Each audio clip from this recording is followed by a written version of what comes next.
We are back, and we're being joined by our second guest of the evening. She is Invicta FC Bantamweight, the 5-1 Pam Sorenson. Pam is on a 3-fight winning streak and slated to take on India Gomes May 20th at Invicta FC 23 in Kansas City. How are we doing tonight, Pam? I'm doing pretty good. How are you? I'm pretty good. Also being joined by my co-host for this evening, Mr. Brad Storm. Brad, Pam, Brad. Hey, Pam, got one question for you. Mm-hmm. One question. Are you ready to punch somebody in the face? I am ready to punch someone in the face. Awesome. I knew you were. Hey, man, it's really excited for this matchup. I mean, I got nothing but respect for India Gomes, but she's been she hasn't been really active over the last few years for whatever reason that is. But here you are. You guys are slated to lock horns on the 20th. How excited are you for this matchup? Because India is not one who shies away from any aspect of the fight. Oh, absolutely. I mean, I know she's tough. She's fought some really tough people, and if there's one thing about her, she won't give up, and I know that. So I'm really excited for it, and it's great for me to be able to take on a 14-fight veteran. So. Yeah, I mean, it's not just having that veteran; it's also having that fight where you're going to have a good fight. It's not just for the matchup wise, but just if it doesn't happen to go exactly how you go, it's going to be one of these fights where everyone's going to be it's not the fight that everyone's going to talk about. I mean, when you first look at the card, I mean, this fight with India is one of the fights that say, this could be one of those fights that kind of steals the show, regardless of what's going on the rest of the card. I'm going to be interviewing Christina, who's going to be taking on Tiffany Van Souten. That's another one of those fights for the flyweights. I think it's going to be an amazing fight too. So I mean, the Invicta always delivers, but this is going to be one of those fights. I think that is one of those kind of. I mean, you always look up and down, and there's always those fights, but this is one I'm just really excited for. I don't know about you, Brad, but I just see fireworks. I think the whole card is good. There's some really good matches. Yeah, I was looking at the card. Yeah, it's great. Yeah, like. You got Roxy on this card. A lot of people know about some of these fighters, and then like I get mad at some of these fringe sites who don't really pay too much attention to Invicta, and then they're I have a guy who has me come on his show every once in a while, to kind of do the MMA side of things, and we'll be talking about fights and getting ready to end it, and I give him crap every time he forgets about it. I'm like, listen. I'm like, how do you not? You want to talk about Bellator and the UFC, but Invicta literally has a card that is stacked full of fighters. That if you go and look at the UFC's roster, at least 70% of those fighters fought for Invicta at least at one point in time or not. Amanda Nunes was the champion. I believe she was on the first or second event that Invicta has. So it's like, yeah. Where are these women coming from? They're coming out of Invicta, and a lot of times that's where they wound up. Exactly. We're looking like we're going to see some more of it. We're going to see some more of it. It looks like with the potential addition of the flyweight division. It looks like Megan Anderson and Chris Cyborg are fated to kind of have to go against each other fairly shortly. Hopefully, we'll see how that plays out. But they deliver time and time again. No matter what happens behind the scenes or in the public eye, the fights always deliver, and they deliver talent. Yeah. Hey, Pam, real quick. Pam, what's the backstory behind this fight? And do you know about Gomes taking the 2 years off? Do you know what reason it was for? And I know this was kind of put together quick. Yeah, I'm actually not sure why she's been so inactive. I did talk to, I believe her last fight was supposed to be against Amanda Bell, and she failed her weight cut. And Amanda was actually out here training with me just the other week. And she had said that it looked like maybe Gomez just mentally broke down and just couldn't fight. So I kind of wonder if there's something going on. Yeah, it's amazing. She looks tough as nails. She doesn't look like she takes crap from anybody. And if for something major to happen, I mean, you got to always reevaluate. But you're just opening the gates, though. I mean, you're stepping into the cage and you say, "Hey, welcome back. I got something to give to you." And I'm sure you're just ready. And, you're chomping at the bit just to get it going. Yeah, this is going to be a good fight. I know that my last fight with Jessie just wasn't the most exciting, but I'm hoping with a more aggressive fighter. And now that I have all my nerves out, I'm hoping this will be a really good fight. How did you? When did you finally figure out? Hey, my nerves are all out. I'm good. Probably, I would say like the first 2 rounds of my fight with Jessie, I was just like, oh my gosh, I'm actually like finally here. And then by the 3rd round, it was like, oh, if only we had 2 more rounds, then it would have been a good fight. It was, Well, there's not going to be any. It's not going to be very unexciting in this matchup. Like you said, Steve. Go ahead. I mean, it's just one of those things. Sometimes you see that a lot of times in the UFC is particularly you see it where you get these fighters that it's been their dream and to fight for these bigger promotions. And for the female athletes, I think it's Invicta's more that thing than it is the UFC, just because it's a women's fight league at the end of the day. So you kind of have those you do have that under the light starstruck moments, but normally it's about that 8 to 10 minute mark. The fighter finally starts to kind of come out of that shell and like, oh wait, I'm in a fist fight. What's going on here? Yeah, exactly. But yeah, I kind of agree with Pam that I think you're going to see a totally different fighter coming out this time. And, Pam isn't the first one to go through it. We've seen even India. With her Invicta, I don't even think it was her debut. I think it was afterwards she had kind of had one of those moments, the early part of the Evander fight. So it's it's not like she hasn't had those moments either. It happens to a lot of athletes. It's just sometimes the moment kind of consumes you, and it's once it lets you go, it's like, oh crap, what just happened in the last 5 minutes? Where am I? So for people who think that even once you get to the top of the sport that there still isn't nerves and stuff like that involved. If you don't know how to control those emotions, it can wind up being the other person's night. Yeah, exactly. I mean, some people just freeze and they stand there and get hit, and that's not a good style. That they freeze too. It's part of the whole. It's one of the things that we talk about so much on here that. Even though this is a combat sport and the goal is to put your hands on the other person, but sometimes it's what you do nonverbal that is the biggest thing. The mental aspect of this game is so underplayed.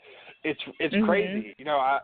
I always refer to it. I always have to go back to it. But we had Boss Root on the show before. We had a kids show and we were talking about it, and he flat out told me, he's like, "Listen, yes, it's 100% a combat sport. It's a physical sport, but the sport is it's actually 100% mental." He's like, because the person who's across the cage with you, they're doing the same thing you do. They do the same workouts, the same routines, jiu-jitsu, cardio conditioning, wrestling, striking.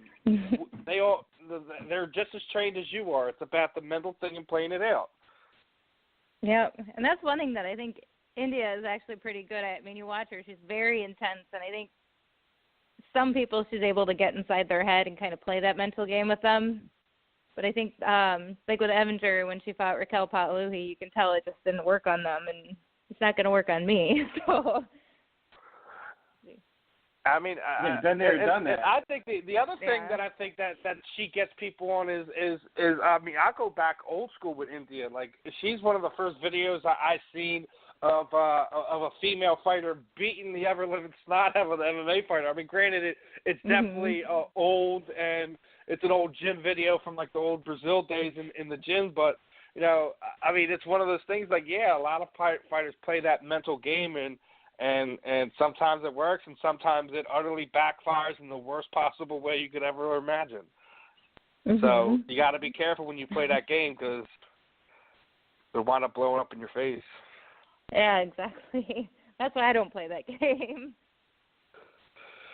Hey, I just say, well, no, like you see a lot of fighters doing this anymore. Like they kind of put this persona on, and it's not who they are, and they can't pull it off.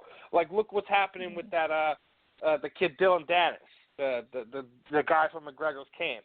He's basically outed himself from the gym he grew up at because of how he's kind of acting, and everyone's calling on it from guys inside the promotion, the guys outside of the promotion. It's yeah. Don't be out of your comfort zone just because you think that's what people want. Be yourself. What hasn't Woodley, like some was it Damian Meyer made a comment about Woodley being kind of this way or that way? He just make up his mind if he wants to be a good guy or a bad guy. I mean, like, look, I get like what people have issues with Woodley, but a lot of the stuff he says there's truth to.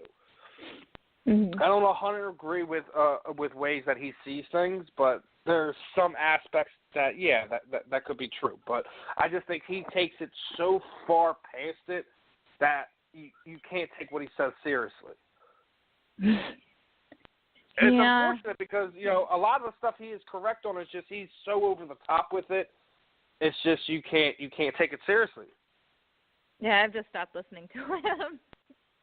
And he's a tremendous fighter. I mean, I've been following Tyron Woodley since his Strikeforce Challenger days, before he was even on the big Strikeforce show fighting for the title. I've been watching the guy for a while, so it's not like I don't have any respect for him. It's just sometimes Steve was in diapers back then. And I don't know if I'm the one that to say this, but there's a time and a place to have that argument, and I just think he's going about it the wrong way.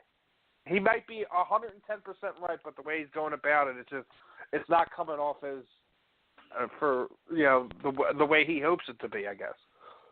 Mhm.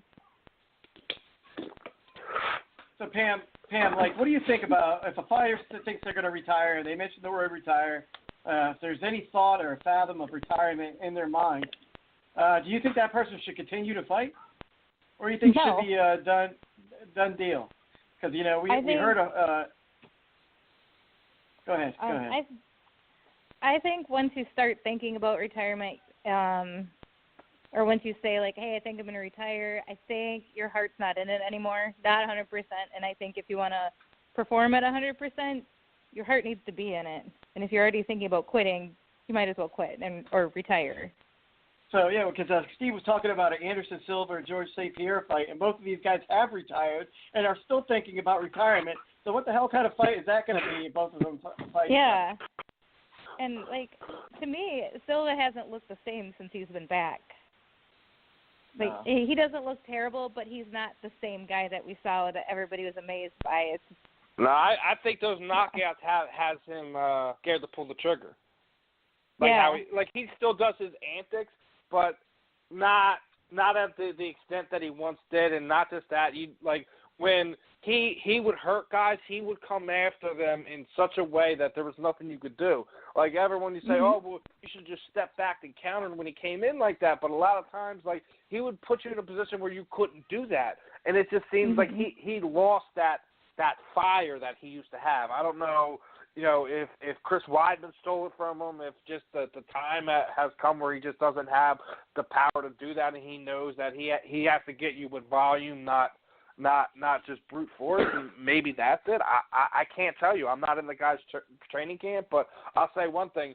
Regardless of anything, I still want to see that fight. It's just like how boxing fans clamored for Pacquiao and Mayweather for so many years. Yeah, we eventually seen it when they were past their prime, but as we were talking about earlier, we've also seen other MMA fights where they're kind of the same thing, where we were clamoring for Chuck Liddell and Wanderlei Silva for so long. Yes, we eventually got it, but if we would have got it when we asked for it, just imagine the craziness that fight would have been. It would have been on top of how fight, crazy it already was. I mean, it was at the time. It was one of those fight of the century kind of type of fights that they called out. Now looking back on it, there's been a whole lot more that's happened since then. But it's one of those things I just think it needs to happen, especially with how everything's playing out. You see that George says he's not going to be ready till October. Bisping isn't going to wait till October to defend the title. He wants to fight before then. I think now it's just kind of a perfect storm. Anderson wants the title fight. George was kind of gifted the title fight. So kind of match them up, put them in Canada, have a big fight because you're missing that. We were talking earlier that boxing's kind of stole the MMA's thunder, at least at the first quarter of the year so far. And I don't think it's a lack of anything with the UFC or lack of trying for the UFC. It's just boxing's outperformed them at the end of the day. And they need a fight like this. When you have Conor McGregor, who's basically gone for a better part of the year by the time he gets back in the cage, and it may be even longer than that if this whole freaking boxing fight happens. You need this fight. Yeah. Regardless how old they are, you need that matchup to happen as soon as you can make it happen. Yeah, or get Cyborg back in there. And that's another thing. The whole mess that's going on with Jermaine Duramini. As I love Jermaine, another one of these fighters. I've been watching them since the Strikeforce days and all that. She's one of those persons who's going out there and when they signed Chris, she was one of the first people to go out there and answer the fight. Yeah, she had a fight booked for the Netherlands at the time, but that's why they kind of gave her that title fight against Holly. 2 strikers, set up the match with that. Now the R word's kind of getting thrown around again. From what I'm hearing with her management, it has something to do with her job. Obviously, she's a law enforcement, back where she lives. Mm-hmm. Maybe she can't get the time off to do what she needs to do to have a proper training camp right now. In steps a potential, interim title fight with Chris Cyborg and potentially Megan Anderson, which would be amazing because that's what a lot of people have been calling for anyways. Yeah, but I want back. them to give We need Anderson. her back ASAP. We need her back. Yeah. End of story. I don't care if it's a title fight or not. Give us another crazy weird matchup. I don't know. Give us freaking Kat Zingano until you can figure out what you want to do with that title. Yeah. Yeah, I just hope they give Anderson more time, though, because I don't think she's ready for Cyborg, and I don't want to see her get fed to her. I want to see her. That's what Steve was saying last week. Because we've seen her kind of flip-flop back and forth in interviews where she said that she wants to fight but doesn't feel she's ready for it. But then she'll go and comment about what's going on with that title picture, kind of instigating the fact that she wants that fight.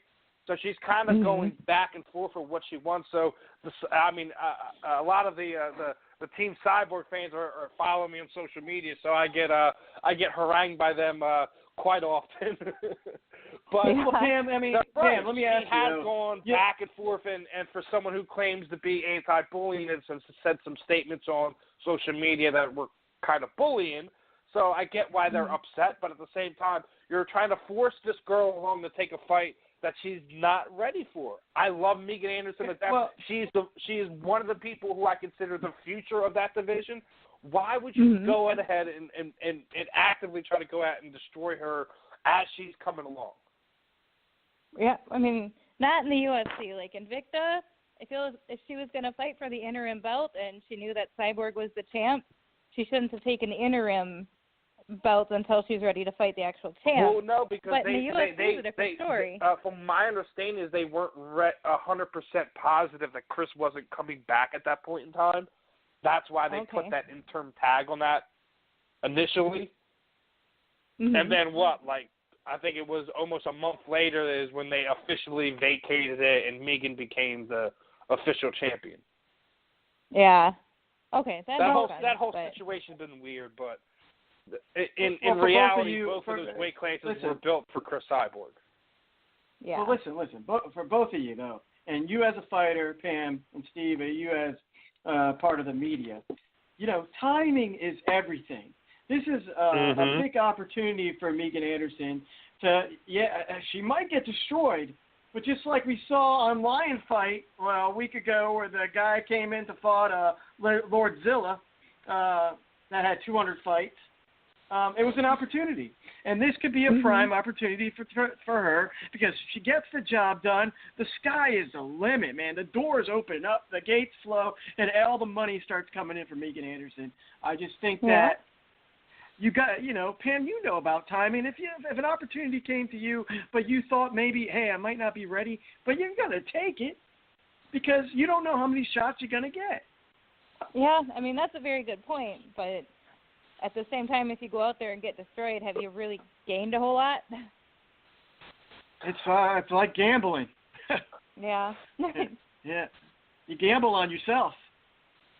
Yeah, that's true. Absolutely. So I think a lot. But at the end of the day, isn't that what every fighter's doing? When they step in that cage, they're kind of betting on themselves at that point in time. Yeah, that's true. I mean, no win is ever guaranteed. I could walk in there against an 0-0 girl, and you never know what's going to happen. We've seen crazier things have happened inside of a cage before. I mean, come on now. Who thought in that second fight that Anderson Silva was going to get his leg broken by Chris Weidman? Oh yeah, that's a great example. I mean, anything can happen in this sport. We've seen. We talked to Steve. Steve, we talked about with our guest that wasn't able to show up with Linton Vassell. I mean, yeah. King Mo was supposed to fight Phil Davis, right? And then that fell apart, like you told me. And then Bader gets a shot when Vassell was beating guys and is primed for that opportunity. Yeah. He was in the wrong place. Yeah. Bad timing. Mm-hmm. Or maybe good timing, either way you look at it. But that's also because he was chasing that. Remember, that's also because he was chasing that Liam McGarry fight in England. That they've been almost for a year. They were trying to put that fight together. Regardless if Liam lost the title now or what, but I still think that's a big fight. They're both, they're both fellow countrymen, and I think that's interesting. But actually, I wanted to get Pam's opinion on this, and maybe a bit controversial. Don't have to answer if you want. It's nothing disgusting or anything, by the way. We know we got an issue with one of the referees in the Missouri Athletic Commission. He did it again last night. He basically let a guy get knocked out twice within a single fight, and a lot of media members and people really worried about this upcoming event because there's a good possibility he's going to get put on the docket again. You as a fighter, if I remember correctly, you guys can request to stay away from. You can request to stay away from him if you wanted to. My understanding, if you say you find out he's your referee.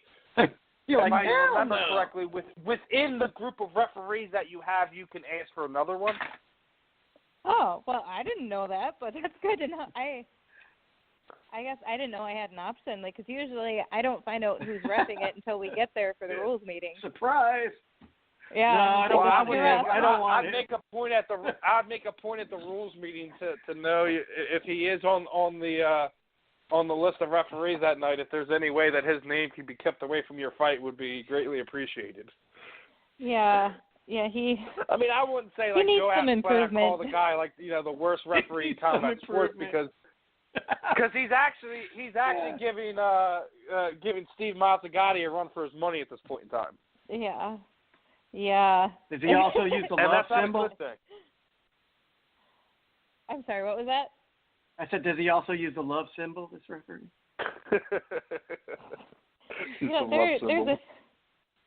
There's a few of them. When I fought for King of the Cage, they had one of those refs that reffed a couple of my fights where it was like, oh, God, it's him again. Who knows what's going to happen? You can be in full mount, and he'll be like, nope, stand up. Nothing's happening. Well, no, he's got big bifocals on. Last night, did you see Andy win and B Wynn's fight last night? You knew what I was talking about. Yeah, I saw that fight. You're talking about people. All right, listen. B Wynn has Andy in full mount, and is landing punches, and Cecil People stops the fight to stand him up. I'm like, wait a minute. Uh-huh. Did I just watch that? Did that just really happen? That's what he got on the earbud. That's what they told him in the earbud. Stand him up. But I've seen him do it in so many fights. Theories, Brad, it's already banned up. A lot of people are starting to link MMA with pro wrestling. Yeah, let's not say that a referee has earbuds. Let's not. It's real, damn it. Oh man. But some of those refs out there, it's.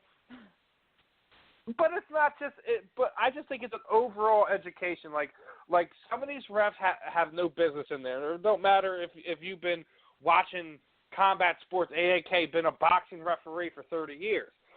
I think a lot. I think the sport would do itself a lot of good if they turn around and bring in jiu-jitsu practitioners.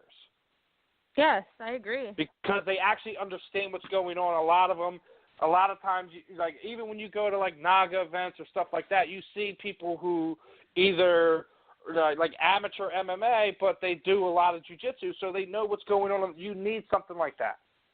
It doesn't take a rocket scientist as far as figuring out what's going up standing. Exactly. But it's pretty I think the intuitive. issue that you have with these referees is they do not understand what they're looking at when it comes to the ground.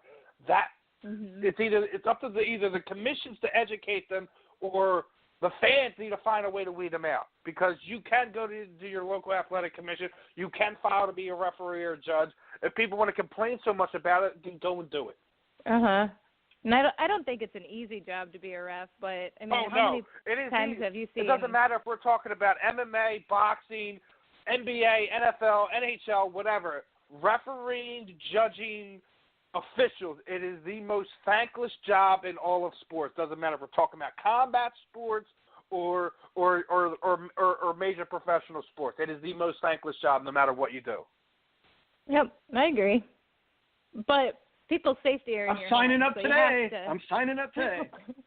At least you might be better qualified than some of them.